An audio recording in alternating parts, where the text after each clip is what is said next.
Hello friends, இன்னைக்கு நம்ம pearl millet அப்படிங்கிற கம்பு மாவுல தான் கொழுக்கட்டை செய்ய போறோம். அதுக்கு நான் இந்த கப்பால ஒரு கப் அளவு கம்பு மாவு எடுத்திருக்கேன். இதை ஒரு கடாயில சேர்த்திருக்கேன். இதை நல்லா அடுப்பை லோ ஃப்ளேம்ல வச்சுட்டு வாசனை வர அளவுக்கு வறுத்து எடுத்துக்கோங்க. அடுப்பை லோ ஃப்ளேம்ல தான் வச்சிருக்கேன். இதை வறுத்துக்கலாம். கரிஞ்சிராம பார்த்து வறுத்துக்கோங்க.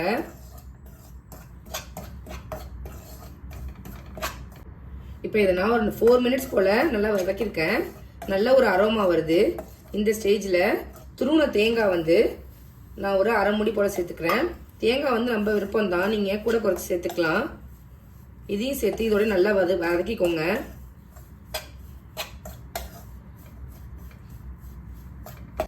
இப்போ தேங்காய் சேர்த்து நல்லா வறுபட்டுடுச்சு. இன்னொரு பாத்திரத்தில் நான் மாவு எந்த கப்பால எடுத்தனோ அதே கப்பால 3/4 கப் அளவு வெல்லம் எடுத்து அதில் தண்ணி ஊற்றி காய்ச்சி வச்சிருக்கேன். தண்ணி சேர்த்து காய்ச்சி வச்சிருக்கேன். இது கூடவே நான் ஏலக்காவும் சேர்த்து காய்ச்சிட்டேன். நீங்கள் ஏலக்காய் தூளாவும் சேர்த்துக்கலாம். ஒரு பிஞ்சு சால்ட்டும் சேர்த்துருக்கேன். இப்போ இதை கொஞ்சம் கொஞ்சமாக நம்ம ஃபில்டர் பண்ணி இந்த மாவு கூட சேர்த்துக்கோங்க. சேர்த்துட்டு நல்லா மிக்ஸ் ஆனதுக்கப்புறமா மறுபடியும் சேருங்க. நான் கொஞ்சமாக சேர்த்துட்டு நல்லா மிக்ஸ் பண்ணிக்கிறேன். அடுப்பை ஃபுல்லாக லோ ஃப்ளேமில் தான் வச்சுருக்கேன். மறுபடியும் கொஞ்சமாக சேர்த்துக்கோங்க. சேர்த்துட்டு நல்லா மிக்ஸ் பண்ணிக்கோங்க. இதே மாதிரி நான் எல்லா வெல்லத்தையும் சேர்த்துட்டேன். இப்போ அடுப்பை லோ டு மீடியம் ஃப்ளேம்லேயே வச்சுட்டு இதை நல்லா மிக்ஸ் பண்ணி விட்டுக்கோங்க.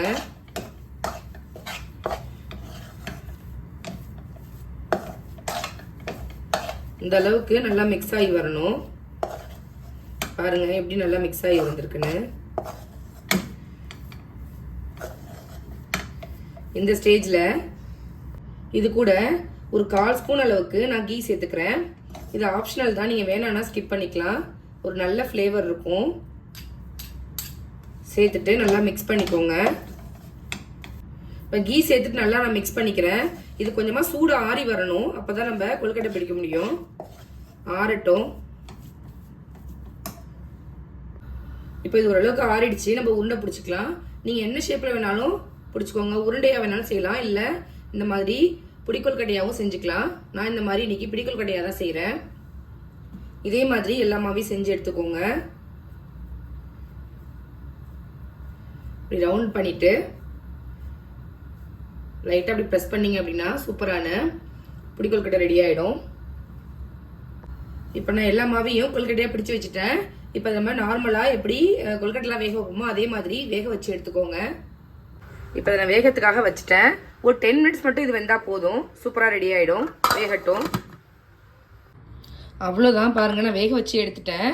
சூப்பரான கம்பு மாவில் இனிப்பு கொழுக்கட்டை ரெடி ஆயிடுச்சு. இது குழந்தைங்களுக்கு நீங்கள் ஈவினிங் ஸ்நாக்ஸாக செஞ்சு கொடுக்கலாம். ரொம்பவே ஹெல்த்தியானது. நீங்களும் இதே மாதிரி உங்கள் வீட்டில் செஞ்சு பாருங்கள். எப்படி இருக்குது அப்படிங்கிறதையும் கமெண்ட் பண்ணுங்கள்.